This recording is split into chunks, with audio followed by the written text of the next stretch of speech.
because I've got some things to share with you. And we're going to go back there, and we're going to play from the start. And wonderful. So I can say officially, good afternoon, everybody. Lovely to see you. Some familiar faces and some new faces, which is always really nice. This afternoon, I am going to be talking about strategies for securing associate work. And if you haven't come across me before, some of you have, some of you haven't, some of you were here last week and the week before. So a little bit of blurb about me, which you can read for yourself. My name is Sharon, and I'm the founder of the Trainers Training Company, which I've had since 2009. And everything that I do, which you can read about yourself on the screen, is to help you as a freelance trainer create and grow your business. And just to put this in a little bit of context for you, the different ways in which we do that, we have a number of things. So the first thing is that we have a course which you can join anytime, which is really for new people into business, probably up to the first 3 years of business. That gives you a really good foundation, a quick and dirty approach to all of the things you need to know to get yourself started. I also have an opportunity alert service, and that service works via email, and it gives you opportunities for both associate and direct client work. We also have trainer profile services, so to help you, and I'm going to be talking a little bit more about this today. So we've got DIY and done for you. We have Trainer Talk, which is my membership to give you ongoing support to maintain and grow your business. I have a mastermind group, and I also do business coaching. So that just puts, if you don't know about that, that just gives you a little bit of context in terms of how we help and support people like you. But we are here today to talk about associate work. And over the course of the last few months, I've been running a 3-part series of webinars, and some of you have been to those, been to some of the other ones. And they've been covering the following topics. So the first thing that we looked at was how to elevate your trainer profile. So what do you put in a profile, and how do you create one? And why is it important? Why is it a really valuable tool to help you get more work, which I guess is why you're all here today. Last week, I talked about how to find associate opportunities. And today, we're going to be looking at the third piece of the jigsaw, which is, okay, we know how to find these opportunities, but how do I actually go one step further, and how do I actually get the work? So the things that I'm going to be talking about this afternoon are, firstly, how to increase your chances of success by standing out in a crowded marketplace. We all know that the freelance trainer world is very crowded, and there's a lot of people who do very, very similar things. So you've got to find some way of making yourself stand out. How to organise your on-spec approaches and make them more effective. So last week we talked about how to find these associate opportunities. So you might have loads of companies that you might want to approach, but you don't just do it without any kind of roadmap. So we're going to be talking about that today. What's the best way to respond to adverts that you see, job postings and opportunities that maybe I send out through my alert service? And finally, I've got some really interesting feedback from training companies on all of the above, which I'll share this afternoon. Okay. The good news, and this is something that I talked about last week, is that opportunities are all around us. And I did, if you weren't at that session that I did last week, just pop your details into the chat and we'll happily send you a recording. But there are so many different ways that you can get opportunities for work. And last week we talked about using Google and jobs board and LinkedIn company pages and a whole range of different things. So that's the good news. And when you are approaching or thinking about all of the opportunities that may be out there, and maybe you land on somebody's website or whatever, the first thing that you want to do before you even make any kind of speculative approach is just do a little bit of research. So kind of run yourself through a number of questions. So you might want to think about, look at them and think, do they work within a specific industry sector in which you have experience? Do they specialise in a subject that's also your specialism? If they do, then that's going to be a good match. Are they actively looking for associates? You can't always tell that by looking at somebody's website, but if they do, then happy days. You know that you can go ahead and approach them.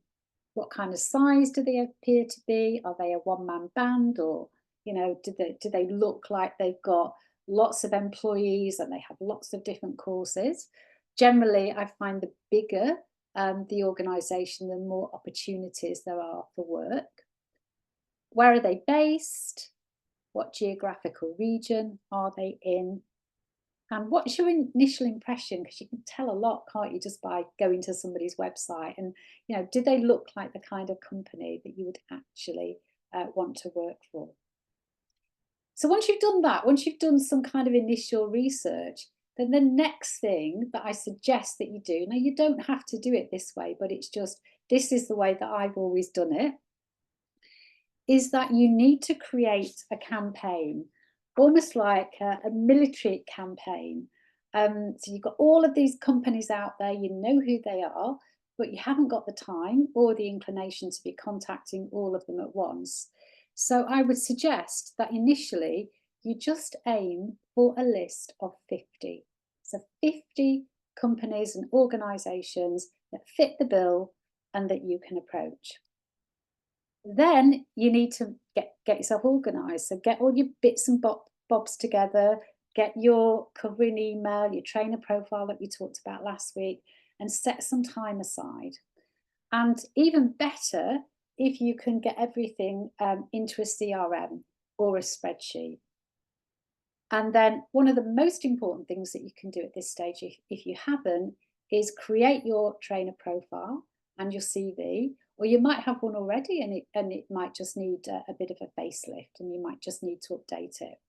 So then you're organised, you're ready to go, you're ready to start your campaign. So the next thing that you need to do is you're going to need to decide how you're going to contact them. So are you going to send them an email? Are you going to send them a LinkedIn message? Or are you going to, horror of horrors, pick up the phone and actually talk to somebody? So let's just talk about disadvantages and advantages of those three methods. Well, the first two are actually quite similar, email and LinkedIn message. So email, fantastic, great way of making contact. It can save you lots of time. You don't have to go through all of the cold calling anxiety, which most people feel when they're reaching out to people that they don't know, especially if you feel that you're kind of, selling yourself on the phone. But the main disadvantage with email is that you're not sure whether somebody's actually received it, or even if they've read it. You also don't get that chance to create a good impression. You don't get that chance to kind of build that rapport with the decision maker. So that's something to think about. And the same applies to a LinkedIn message. Phoning, on the other hand, although you might feel a bit of anxiety about doing it, can actually save you quite a bit of time.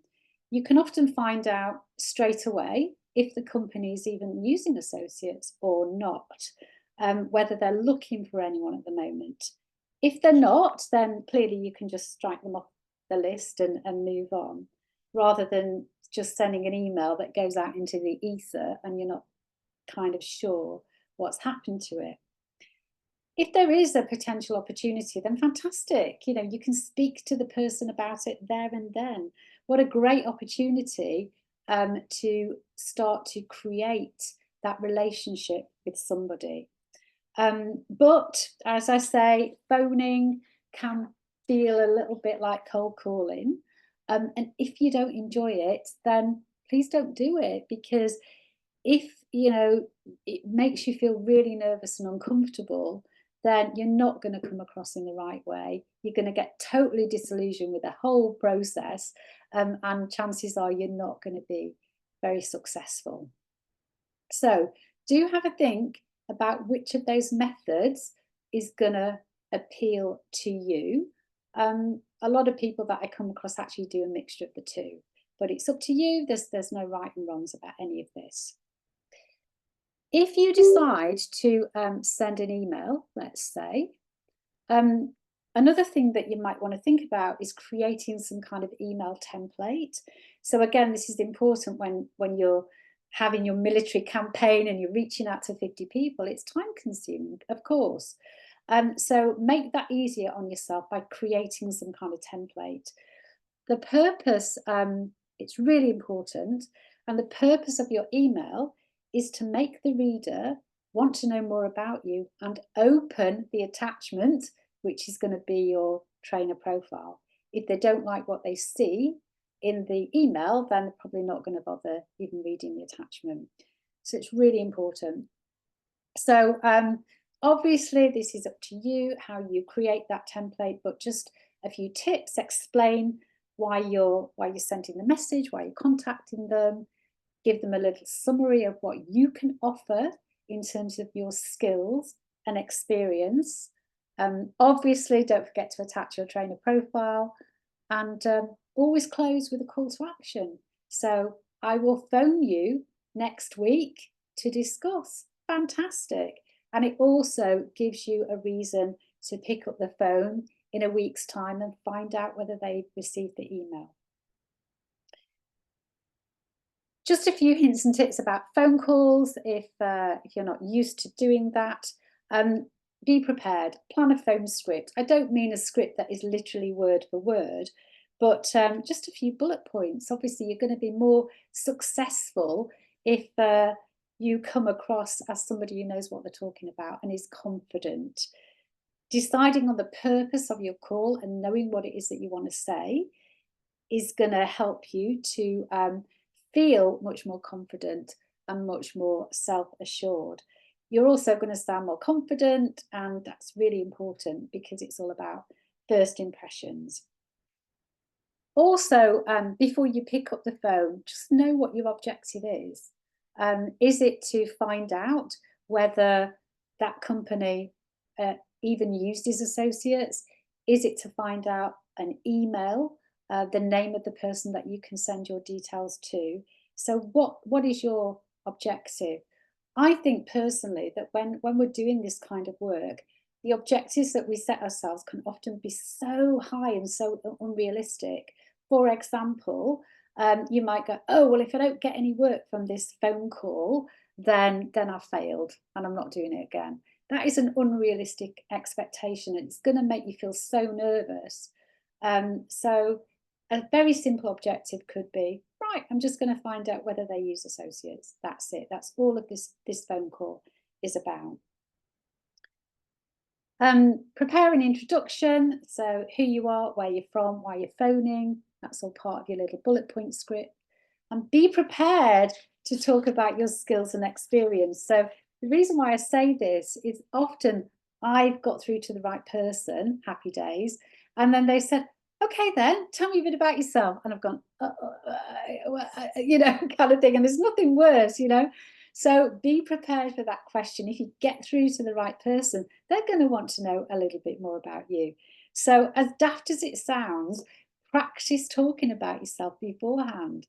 You know, so you feel totally comfortable, even if you have to practice at home in front of your partner or your dog or whatever. Just get comfortable talking about yourself in that kind of situation. Also, you are gonna need to prepare a list of the things that you need to know whether you're having that initial phone call when you're reaching out on spec, or maybe you're going one step further and you've sent your profile, they like you, and now we're at the stage where we're having a Zoom meeting with somebody to see if there's a fit. Remember, this is not just all about them. This is also about you. It's a two-way thing, isn't it? So there are some questions that you are going to need to know the answers to. So first and most obvious one, what's their daily rate? Do they pay travel expenses? You will be amazed how many organisations don't do that. And I've certainly been caught out a lot of times early on in my freelance career when I didn't realise that.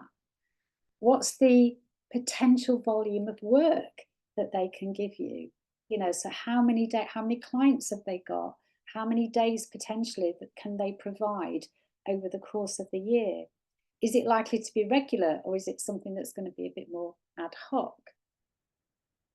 Are you going to be expected to design as well as deliver? So is it a case where they've got beautiful, training manuals that literally all you have to do is turn up and deliver? Or do they have nothing? Or is it just a couple of slides that you then have to adapt? So make sure that you ask that question. And also, what's the recruitment process? I mean, honestly, over the years, I've seen so many different types of ways of approaching this. Honestly, some people have literally just been happy with a 20-minute phone call or Zoom call. Other people have, you need to fill in a form, and then there's some kind of personality test, and then you have to go and run a course, and they shadow you, and then they certify you, and all of this kind of thing.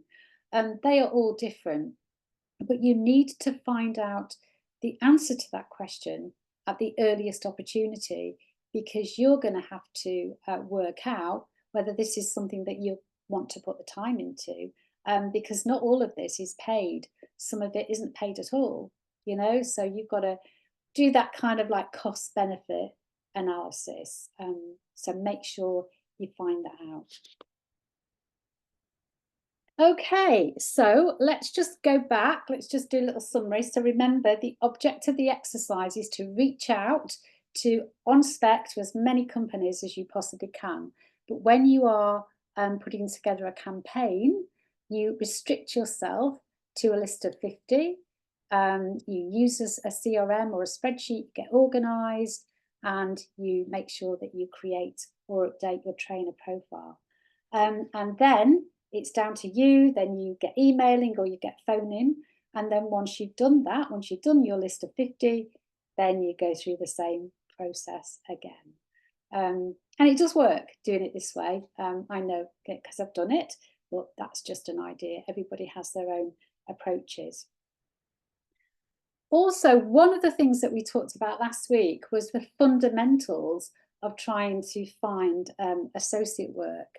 And I did say that a lot of this is a bit of a numbers game. So the more approaches that you make, the more of these lists of 50s, the more of these campaigns that you run, generally, the more successful you are going to be. But there's no getting away from the fact that a lot of this can be or is very time consuming. So you do need to have a system. So having a system means knowing where to look, getting organised, having all the right bits and pieces that enable you to go through this process and then kind of rinse and repeat.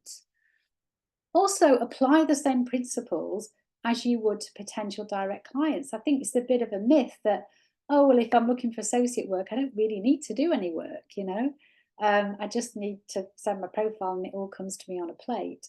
No, it's still, you're still going to have to create a good first impression. You're still going to have to market yourself and sell yourself and build relationships with potential clients who may want to use you as an associate. You do need to put some time and you do need to put some effort into this.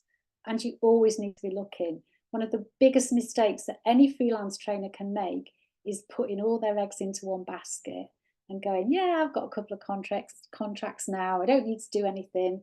Well, you do, because what happens when that work dries up? And I've come across so many people over the years to whom that has happened, and then they have to go back to the drawing board again.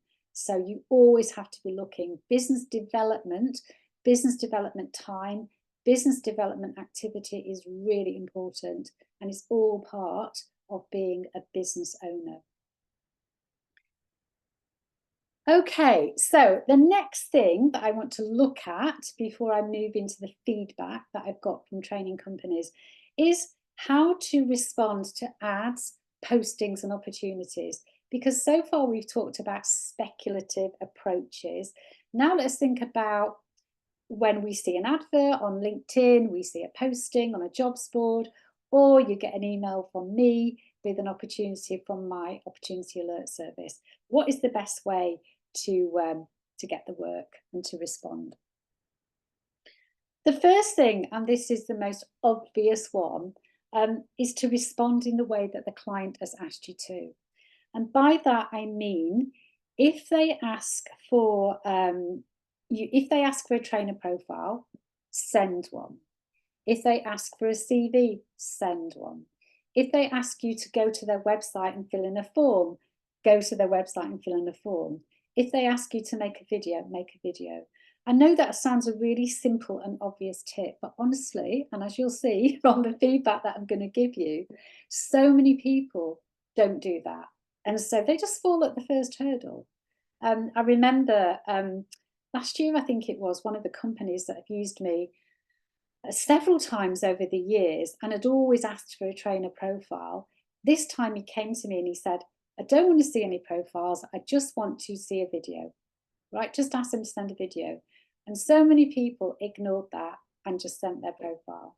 And he basically said, when he got the email, he just went, well, he replied back, but then it was delete, delete, delete, because that was not what he asked for. And it was almost like a test to see how many people could actually follow the instructions. So always be mindful of that. Respond in the way that the client has asked you to.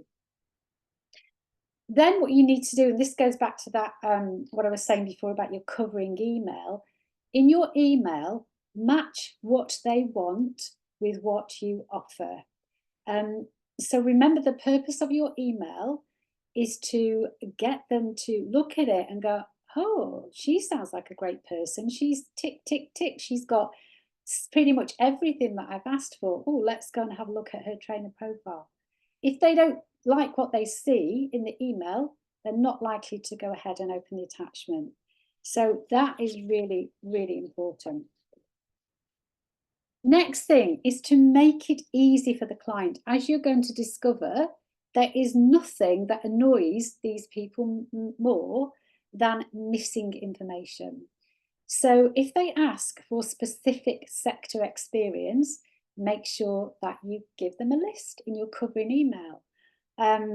What you have to do is tailor your email to their request. If they've asked you what your daily rate is, make sure that you give them that. Don't sidestep the question, because that's what they want to know. So make it easy for them. These people are busy, just as you are. If they have to go hunting for things, then they're not going to look too favourably on you. Always send a strong covering email with your application, which I think I've kind of talked about.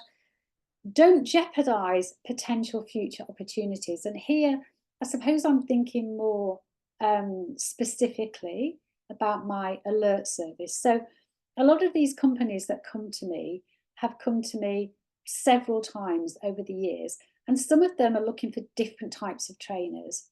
So I often come across an example where a company have come to me and said, we want an IT trainer. So we want somebody to come and run an Excel course, let's say.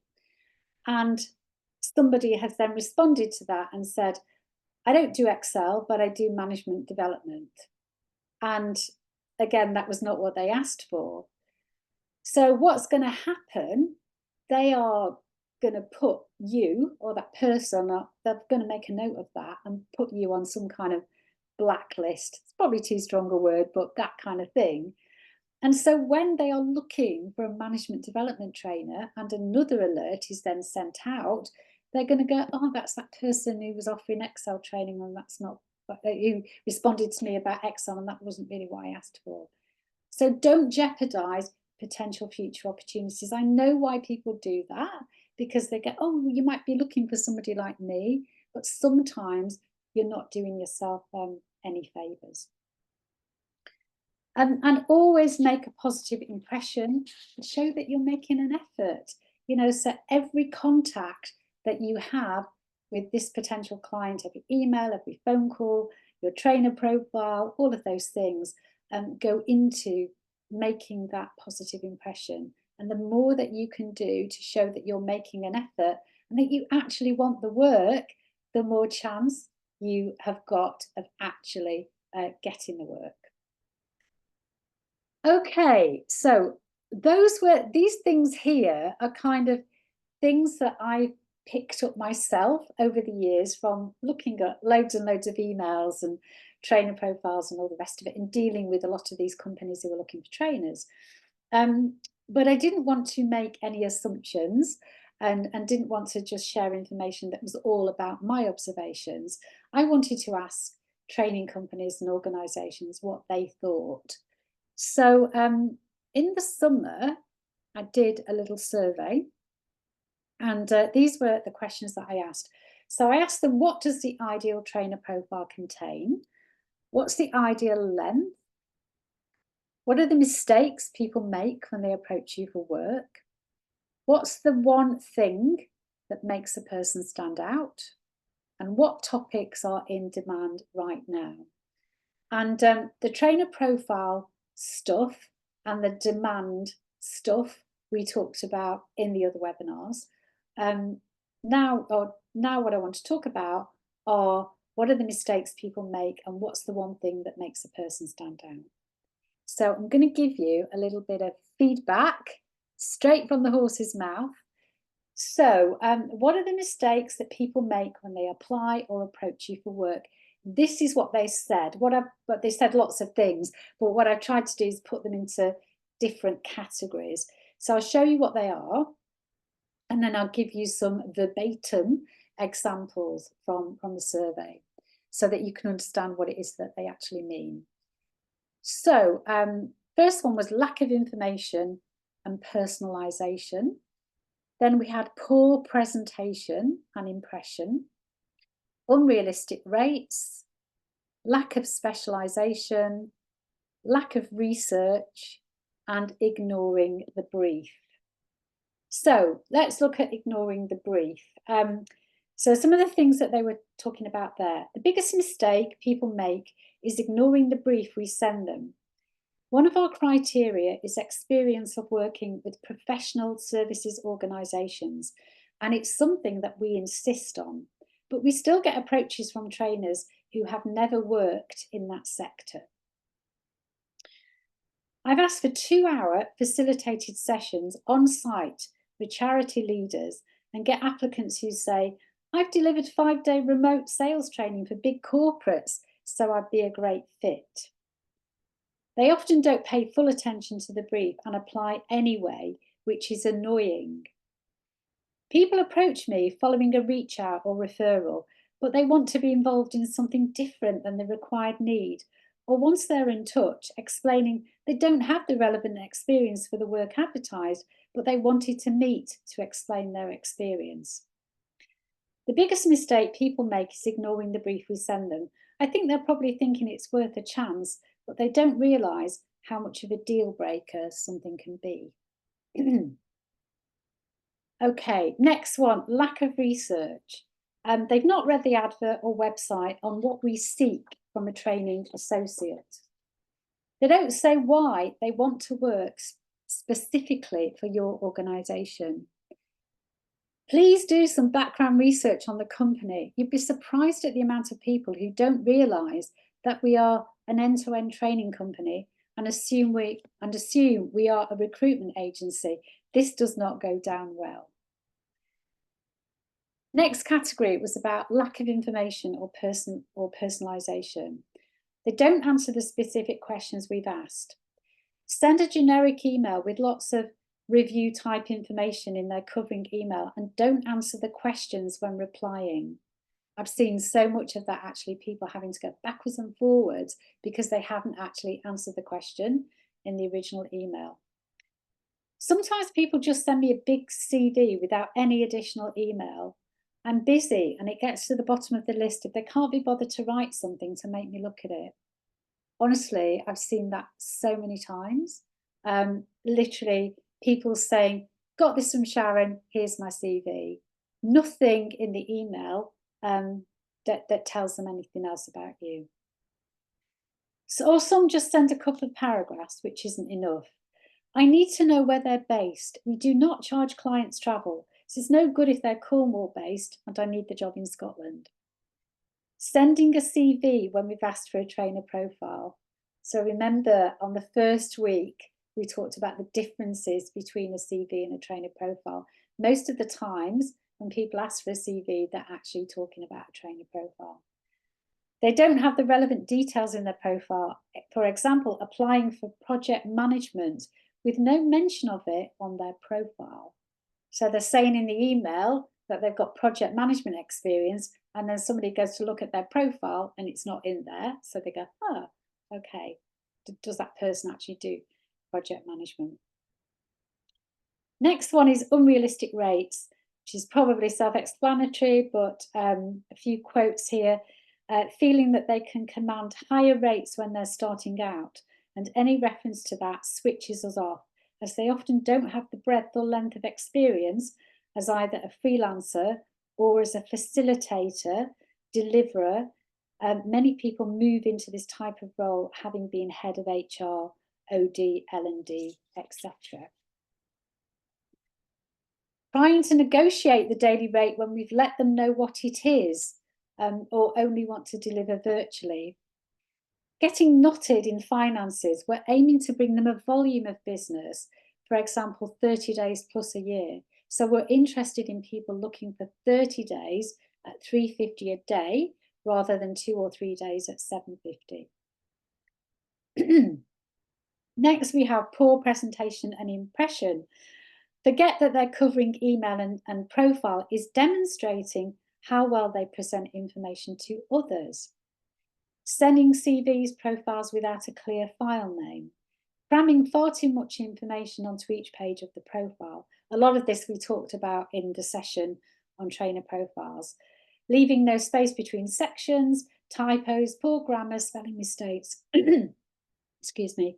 A 30-year-old photo. Bad manners. I also see replies using ChatGPT. The font is a giveaway or the cut and paste format. Lack of specialization is the last one. Being generic.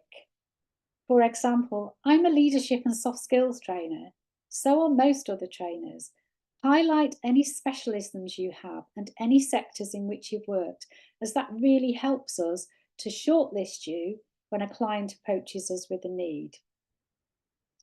If they cover all sorts of training topics, saying they do a bit of everything, again, that doesn't go down as a good thing, because as we talked about in these sessions on your trainer profile, if you've got a list of 30 things that you say you can do, somebody's going to look at that and go, how good are you at any or all of these things?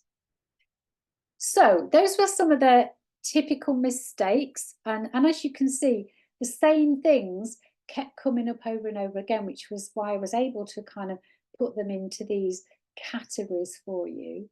But let's look at some of the things that make a person stand out. Maybe it's just a case of not making those mistakes and then doing the opposite, but let's see. Firstly was,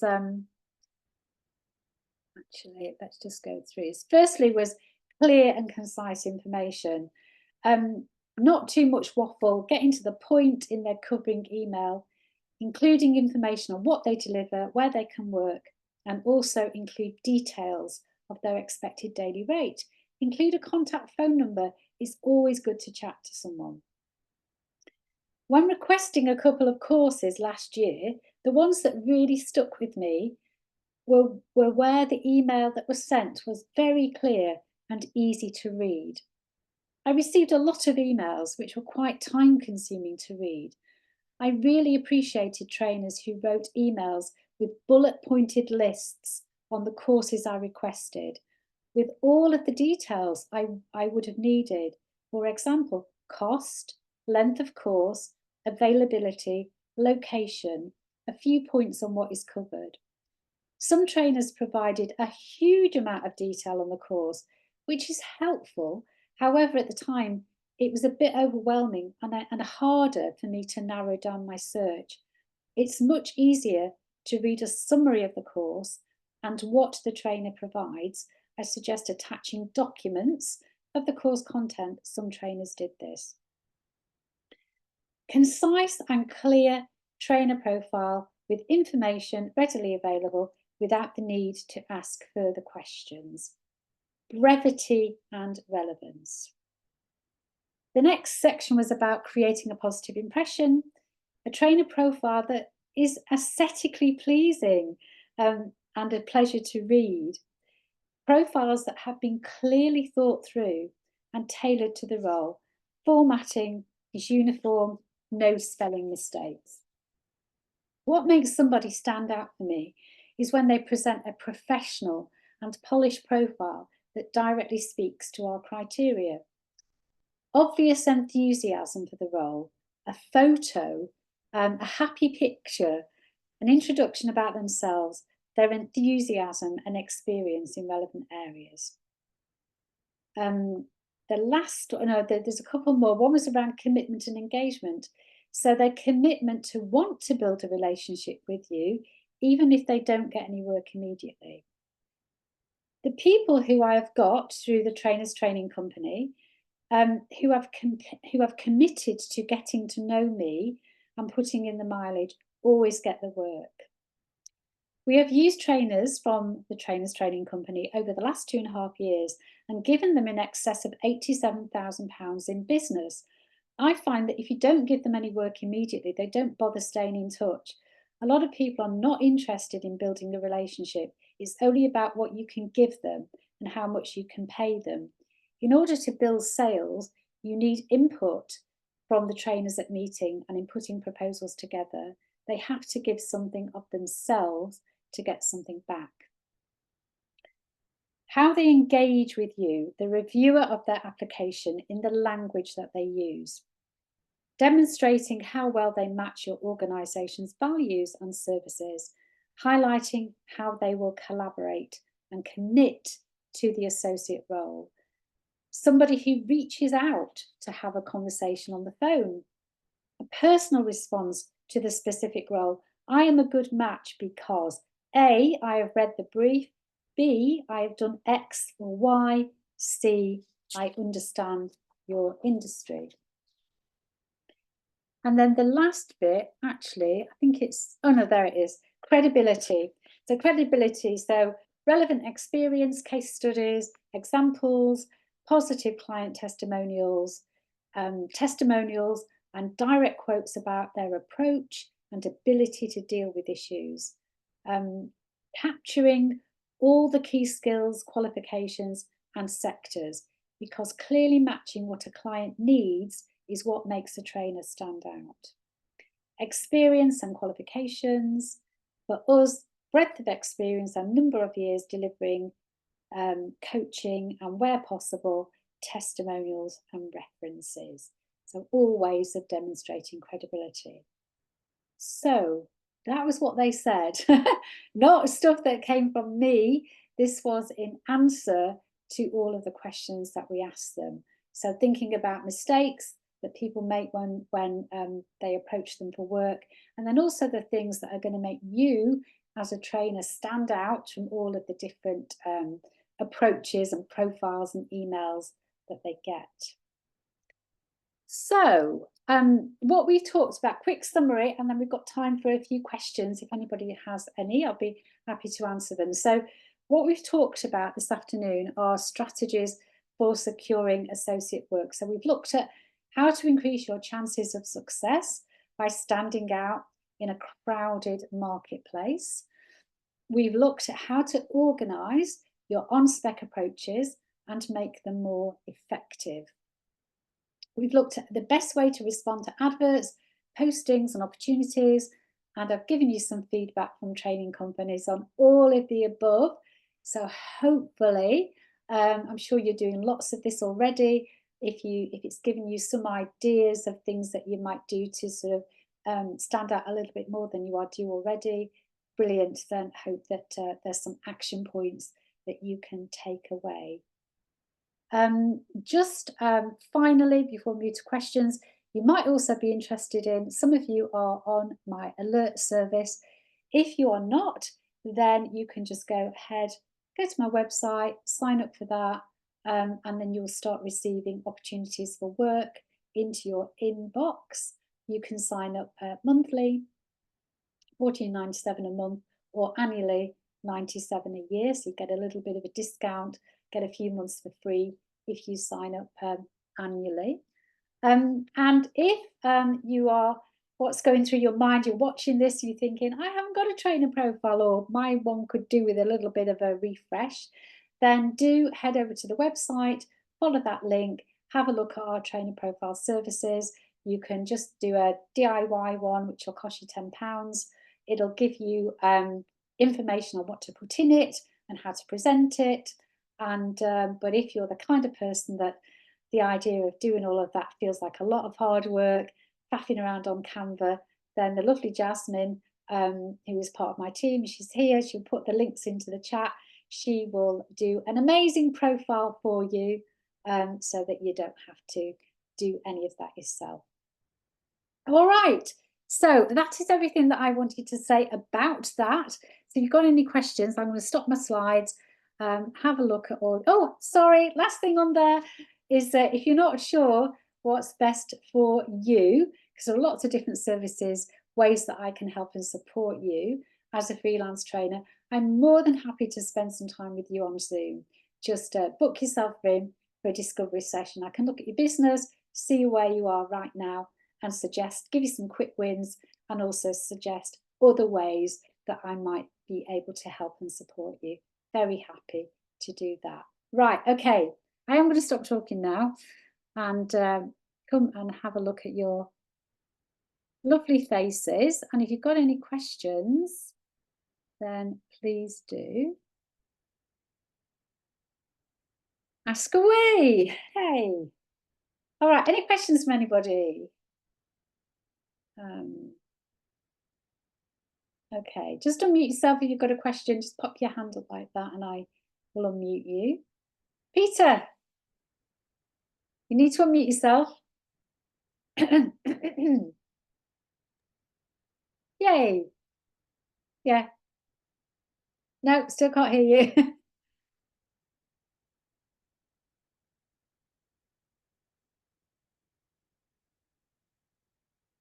No, still can't hear you. No.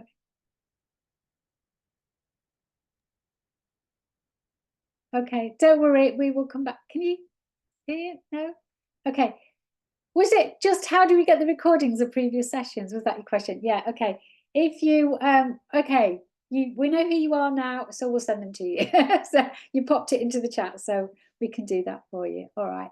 Any other questions from you at all at this stage? Joe, Jess, Louise, Jess is looking for a recording. Jasmine, she sent me a direct message about the recordings, if you can make a note of that. Any other questions? No questions from Frank. Sally Ann, good to understand what the needs of businesses are. Any questions from anybody? No? Going once, going twice. All right, okay, no questions. If you think of anything after the session, because quite often you do think about that, you go, no, I wish I'd have asked that. Just send me an email or send me a link message and I'll be very happy to answer it. But other than that, it's been good to meet you. Those of you I'm seeing for the first time, enjoy the rest of your day and see you all again soon. Take care and bye for now. Bye.